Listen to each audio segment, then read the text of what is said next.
प्रार्थना कैसे करते। तो हम पहला वचन निकालेंगे याकूब की पत्री, याकूब की पत्री 5वां अध्याय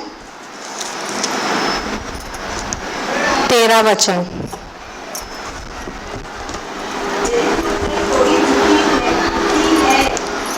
यदि तुम में कोई दुखी है तो वह प्रार्थना करे, यदि आनंदित है तो वह स्तुति के भजन गाए, यदि तुम में कोई रोगी है तो कलीसिया के प्राचीनों को बुलाए और वे प्रभु के नाम से उस पर तेल मलकर उसके लिए प्रार्थना करे और विश्वास की प्रार्थना के द्वारा रोगी बच जाएगा और प्रभु उसको उठाकर खड़ा करेगा। बस। तो हम यहाँ 13 वचन में देखेंगे और उसके ऊपर क्या लिखा है, प्रार्थना की शक्ति। उसके बाद यदि तुम में कोई दुखी है तो, आजकल हम दुखी रहते तो प्रार्थना करते हैं, बहुत ही करते। तो प्रार्थना करते कैसा करते, एकदम दुखी से प्रार्थना करते ना, और वो प्रार्थना करना जरूरी है दुखी से। और नीचे दिया यदि आनंदित है तो, अभी पृथ्वी में बहुत से लोग हैं मतलब आनंद रहते तो वो लोग पार्टी मनाते या तो कुछ भी डांस करेंगे, कुछ भी करेंगे, पर अब पवित्र बाइबल में क्या लिखा है कि आनंदित है तो वह स्तुति के गीत गाए। हम आनंदित रहेंगे, परमेश्वर की स्तुति के गीत गाएंगे तो परमेश्वर भी खुश होएगा। उसके नीचे क्या लिखा है, और यदि तुम में कोई रोगी है तो कलीसिया के प्राचीनों को बुलाए। हाँ, तो यहाँ पर रोगी के लिए बोल रहे हैं ना, रोगी है तो कलीसिया के प्राचीनों को बुलाए। तो हम विश्वास रखते हैं ना, प्रार्थना करने से सब ठीक हो सकता है।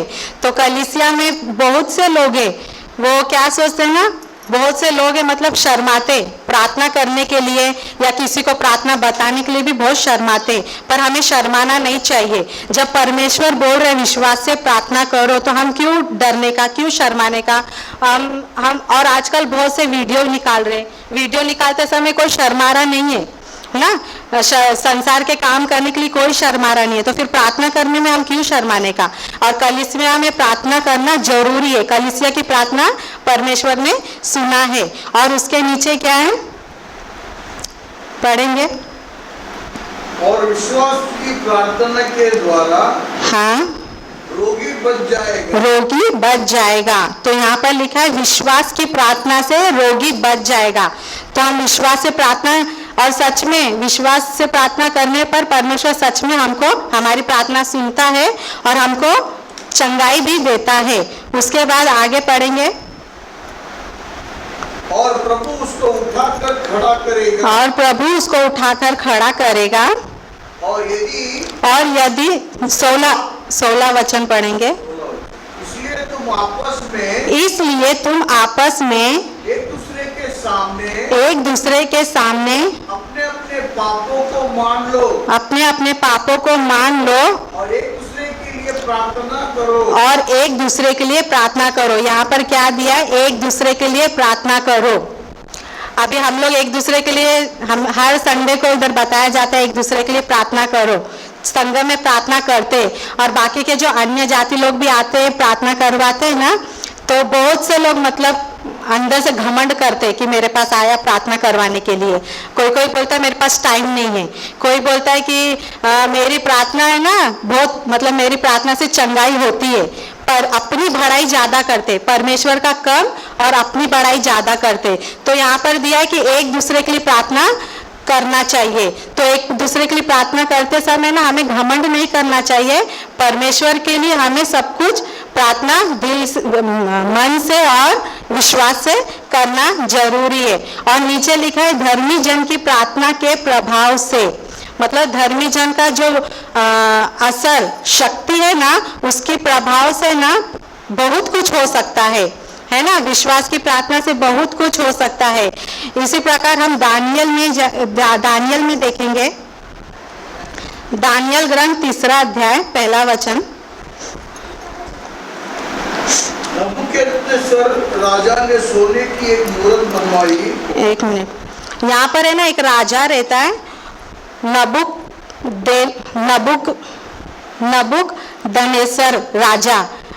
ये राजा है ना सोने की मूरत बनवाते हैं और बोलते हैं कि पढ़ते जाएंगे ना ये पूरा तो हमें समझ में आएगा। यहाँ से पूरा बना दिया है, पढ़ने पर हमको समझ में आएगा। वो एक मूरत बनाते हैं और बोलते हैं कि जिस समय तुम नरसिंगे, बांसुरी, वीणा, सारंगी, सितार, शहनाई आदि सब प्रकार के बांजों का शब्द सुनो तो उसी समय 5वें अध्याय में तब तुमको ना जो कोई गिरकर दंडवत न करेगा वह उसी समय धधकते हुए भट्टे के बीच में डाल दिया जाएगा। ये नबूकदनेस्सर है ना, ये राजा सबको बता रहा है, सब लोगों को बता रहे कि जब ये सोने की मूरत का जो खड़ा किया है ना, जब सब बजेंगे, ढोल वगैरह सब बजेंगे ना, तब तुमको गिरकर दंडवत करने का है। पर 14 अध्याय में ना, 3 अध्याय 14 वचन में क्या कह रहे हैं? नबूकदनेस्सर ने उनसे पूछा, हे शद्रक, मेशक और अबेदनगो, तुम लोग जो मेरे देवता की उपासना नहीं करते। तो यहाँ पहले अध्याय से हम पूरा पढ़ेंगे ना, तो वहां पर लिखा है कि नबूकदनेस्सर ने ना मूरत खड़ा किया था, तो सब लोग जब वो ढोल बजता है, सब बजता है ना, सब लोग गिरकर दंडवत करते। उसके बाद है ना कोई जाके उस पर चुगली करता है वो राजा से कि भाई आपने जब बोला था ना तो सब लोग झुके, पर ये 3 आदमी लोग नहीं झुके ना दंडवत किया, जो आपने सोने की मूर्त बनाई थी ना, दंडवत नहीं किया। तो वो राजा है ना उन लोग को पूछता है कि तुम लोग ने क्यों झुककर दंडवत नहीं किया। तो वो लोग क्या बोलते हैं, हम 17 अध्याय में 17 वचन में देखेंगे, वही 3 अध्याय 17 वचन। हमारा परमेश्वर जिसकी हम उपासना करते हैं वह हमको उस धधकते हुए भट्टे की आग से बचाने की शक्ति रखता है। तो वो डर नहीं रहे हैं कि वो राजा हमको भट्टे में डाल देगा या हम जल जाएंगे, वो उसकी चिंता नहीं कर रहे, वो ये विश्वास कर रहे कि कुछ भी हो जाए परमेश्वर हमको बचा लेगा, एक विश्वास वो उसमें दिखा रहे। तो वो विश्वास से उन लोग दंडवत नहीं करते, उस मूरत को दंडवत ना करने पर उनको वो राजा बोलता है कि मैं तुमको ये धधकती हुई भट्टी में डाल दूंगा। तो फिर उन लोग का एक विश्वास कि कुछ भी हो जाए पर हम तुम्हारे मूर्ति को दंडवत नहीं करेंगे। तो उसके आगे क्या कह रहे हैं, वरन हे राजा वह हमें तेरे हाथ से भी छुड़ा सकता है। उन लोग का एक विश्वास, उन लोग विश्वास से उस राजा से बात कर रहे, वह हमको उस धधकते हुए भट्टे की आग से बचाने की शक्ति रखता है। वरन हे राजा वह हमें तेरे हाथ से भी छुड़ा सकता है। तो यहाँ पर हमें क्या दिख रहा है, एक विश्वास दिख रहा है। प्रार्थना हम करते हैं पर हमारे प्रार्थना में एक विश्वास भी होना जरूरी है। तो वो विश्वास से प्रार्थना कर रहे, तो भी वो राजा क्या करता है कि इन लोग ने मेरी बात नहीं सुनी, तो उन लोग को भट्टे में डाल ही देता है। आखिर में डालने पर है ना उन लोग इतना मतलब तीनों अंदर चले जाते ना भट्टे में, तो उन लोग विश्वास से बहुत प्रार्थना करते ना, तो वो आग उन लोग को छूता भी नहीं है और वो लोग जलते भी नहीं है, उनका बाल तक जलता नहीं है और उन लोग में जलने की गंध भी नहीं आती है। जब वो राजा देखता है ना तो उन लोग अंदर सेफ्टी रहते, फिर उन लोग को जब बाहर निकालते हैं ना तो उन लोग के शरीर से गंध भी तक नहीं आती है। तो वो राजा ही उन लोग का विश्वास देके बदल जाता है कि सच में तुम्हारा परमेश्वर महान है। आगे पढ़ते जाएंगे ना तो हमें समझ में आ जाएगा। फिर वही 3 अध्याय में ना 3 अध्याय 28वें वचन में देखेंगे,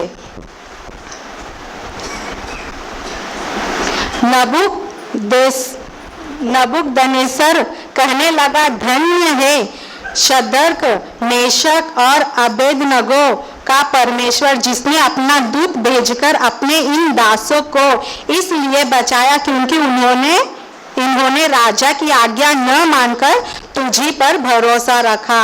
तो हमें किस पर भरोसा रखना चाहिए? सिर्फ परमेश्वर पर भरोसा रखना चाहिए। उन्होंने इतना विश्वास किया करके आज वो लोग को कुछ भी नहीं हुआ उस टाइम पे। तो हम याकूब में एक और बार देखेंगे, वही 5वां अध्याय। एलिया ने भी प्रार्थना की थी विश्वास से, तो वर्षा रुक गई थी। वही याकूब में 5वां अध्याय 17 वचन। एलिया भी तो हमारे समान, एलिया भी तो हमारे समान दुख सुख भोगी मनुष्य था, दुख सुख भोगी मनुष्य था, और उसने गिड़गिड़ा कर प्रार्थना की कि मैं न बरसे, कि मेघ न बरसे, और 3.5 वर्ष तक भूमि पर मेघ नहीं बरसा। तो कितना? 3.5 साल भूमि पर वर्षा नहीं पड़ी। वो भी क्या था? विश्वास से उन्होंने प्रार्थना किया। और पता है, हम प्रार्थना करते हैं ना, तो एक विश्वास रहना चाहिए। विश्वास से प्रार्थना करेंगे ना, अपन को जरूर वो मिलेगा। तो बहुत से लोग ये पता है, चर्च में भी आएंगे ना, प्रार्थना कैसा करना चाहिए? आए हैं तो घुटना टेको और हाथ जोड़ो, प्रार्थना करो। तो बहुत से लोग आते ना, घुटना भी नहीं टेकते, वो बोलते हमारा घुटना दर्द देता है, हमारा पैर दर्द दे रहा है। और कुछ फ्री का सामान मिलेगा तो उधर बड़ी लंबी लाइन भी लगाएंगे, खड़े रहेंगे, और ऐसे ही खड़े रहेंगे वो फ्री के सामान के लिए, है ना।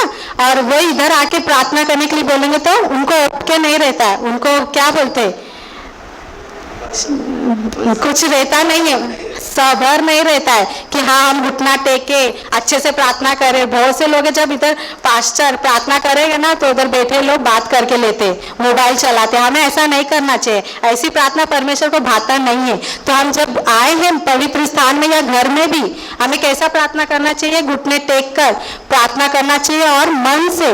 और पता है, एक शक्ति वाली प्रार्थना होती है, एक कमजोर वाली भी प्रार्थना होती है। कमजोर वाली प्रार्थना कैसे करते पता है लोग? प्रार्थना तो एक ही है, अच्छे से मन से करना चाहिए। और अपन ने एक और प्रार्थना बना दिया, वो टाइम पास वाला प्रार्थना। आते और प्रार्थना हाथ जोड़ेंगे, प्रार्थना कुछ भी पिता ये वो मुझे सब चाहिए, आमीन। हमें ऐसा प्रार्थना नहीं करना चाहिए। हमें तो पहला घुटना टेकना चाहिए, परमेश्वर को ना पहला धन्यवाद करना चाहिए। अपन तो सारी बातें बोलते, अपन को कोई मदद करता है तो हम उसको थैंक यू बहुत बार बोलते, पर परमेश्वर ने अपन को फ्री ये जीवन दिया है, हमको श्वास दिया है, ये जिंदगी दी है, खाना पीना सब हमको परमेश्वर ने हवा सब फ्री में दिया है। तो उसको हम कितना भी धन्यवाद करने पर भी कम है, पर हम उसको धन्यवाद ज्यादा करते नहीं। उठते समय बैठते समय खाना खाए, आज क्या बने, हम क्या पहने, ये ही सोचते, पर हम परमेश्वर को कितना धन्यवाद करें। आज उसने हमें दिन भर से रात भर हमें संभाला, हमारे बच्चों को संभाला, हमारे परिवार को संभाला, हमारे पति को काम दिया, या हमारी बीवी को इतना अच्छे से रखा, हमारे गर्भफलों को इतना अच्छे से रखा अभी तक। तो हमको उसको कितना धन्यवाद करना चाहिए। हम वो सब छोड़ देते, बाकी के बातें करते, पिता हमको ये देना, पिता हमको वो देना। हम रोगी हैं, रोगी के लिए तो प्रार्थना जरूर करना चाहिए। रोगी जो रहता है उसके लिए प्रार्थना करेंगे तो परमेश्वर उसको चंगा करता जरूर है। पर पता है, हमें आत्मिक लोगों के लिए भी प्रार्थना करना चाहिए, जो आत्मिक रूप से गिर जाते ना, भटक जाते, उनके लिए भी हमें प्रार्थना करना बहुत जरूरी है। हमारी प्रार्थना, हम सबों की प्रार्थना को सुनकर ना, वो जो आत्मिक रूप से गिर गया ना, वो खुद आना चाहिए परमेश्वर की बातों को सुनने के लिए। तो कलीसिया में ऐसे ही होता है, तो हम बहुत जन शर्माते हैं कि हम क्या प्रार्थना करवाए, वो क्या सोचेंगे, ये क्या सोचेंगे, हमें ये नहीं सोचना है। तो इसी प्रकार हम एक और वचन देखेंगे, मत्ती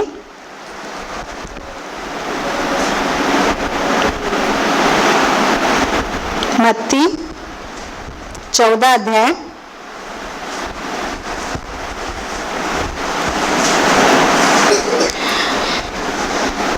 हम लोग प्रार्थना करते, विश्वास भी रहता है हमारे अंदर, विश्वास से प्रार्थना करेंगे ना, फिर कुछ भी मतलब कुछ भी होता है ना, तो हम डर जाते, डर के माने हमारा विश्वास कम हो जाता है, कम होता है ना, तो हमारा विश्वास को हमें कम नहीं करना चाहिए। तो इसी प्रकार हम ये वचन को देखेंगे, मत्ती 14 अध्याय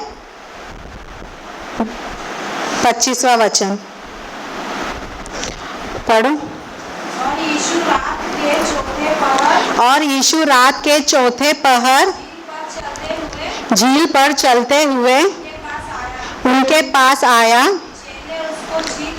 चेले उसको झील पर चलते हुए देखकर घबरा गए और कहने लगे यह भूत है और डर के मारे चिल्लाने लगे। तब यीशु ने तुरंत उनसे बातें की और कहा, ढाढ़स बांधो, मैं हूँ, डरो मत। जब रात के चौथे पहर में ना यीशु मसीह झील पर चलते तो वहाँ जो चेले थे ना उनको देखकर डर जाते। तब यीशु मसीह का जो चेला है ना पतरस, वो बोलते हैं, क्या बोलते हैं, पढ़ेंगे। पतरस ने उसको उत्तर दिया, हे प्रभु, यदि तू ही है तो मुझे अपने पास पानी पर चलकर आज्ञा दे। तो पतरस है ना यीशु मसीह को बोलते हैं, अगर तू ही है तो मुझे पानी पर चलकर आने की आज्ञा दे। तो यीशु मसीह उसको बोलता है, आजा। तो जब तक वो विश्वास में रहता है ना, अपना चलते जाता है। जैसे ही वो हवा और तूफान देख के डर जाता है ना, वो डगमगा जाता है। वैसे अपन भी ये प्रार्थना विश्वास से करेंगे और विश्वास बहुत रहेगा। जैसे कुछ आ गया, तकलीफ आ गई, कुछ भी हुआ, तो अपना भी विश्वास टूट जाता है। तो हमें ऐसा विश्वास टूटने नहीं देना चाहिए। पतरस बहुत विश्वासी था, तो उसने उस समय पल भर के लिए उसका विश्वास है ना थोड़ा इधर उधर हो गया, तो होने पर वो डूबने लगा ना। अपना भी विश्वास इधर उधर होता है तो अपन भी डूबते डूबते बहुत ही डूब चले जाते। तो इधर पे यीशु मसीह क्या कहता है 29 में, उसने कहा, आ। तब पतरस नाव पर से उतरकर यीशु के पास जाने को पानी पर चलने लगा, पर हवा को देखकर डर गया और जब डूबने लगा तो चिल्लाकर कहा, हे प्रभु, मुझे बचा। यीशु ने तुरंत हाथ पकड़कर उसे थाम लिया और उससे कहा, हे अल्पविश्वासी। क्या कह रहे हैं, हे अल्पविश्वासी ना। थोड़े देर के लिए इधर उधर हो गया उसका विश्वास, मतलब उधर ही थोड़ा सा हट गया तो वो डूबने लगा। तो ऐसा अपने में भी बहुत होता है ना। इतना विश्वास से रहते, अच्छे से प्रार्थना करते, वचनों को सुनते, उनके अनुसार भी चलते, पर शैतान ऐसा कार्य कर ही देता है कि अपन विश्वास से हट जाते। तो हमें ऐसा विश्वास से हटना नहीं चाहिए। तो मैं अभी प्रार्थना के लिए यही बताऊंगी कि हम जब पवित्र स्थान में आते या घर में रहते तो हमें घुटना टेक कर प्रार्थना करना चाहिए और सबों के लिए प्रार्थना करनी चाहिए। मैं आप लोग के लिए करूंगी, आप मेरे लिए करने का, विश्वास से करने का और विश्वास में बने रहने का। बाकी का शर्माने का नहीं, वो मेरे लिए क्या सोचेगा, मैं उसके लिए क्या सोचूंगा, है ना, ये सोचने का नहीं। और घमंड तो अपन करने का नहीं। और मेरे को भी बहुत मतलब विश्वास है कि मेरे बच्चे बीमार हो या कुछ भी घर में हो या आत्मिक रूप में कुछ भी होता है ना, हम लोग पहला प्रार्थना करेंगे, प्रार्थना करते हैं। और कुटुंब प्रार्थना बहुत ज़रूरी है परिवार के लिए, कुटुंब प्रार्थना करना जरूरी है। आजू बाजू वाले भी आते, बहन है ना, बड़ी बहन के लिए आते, प्रार्थना कर बहन।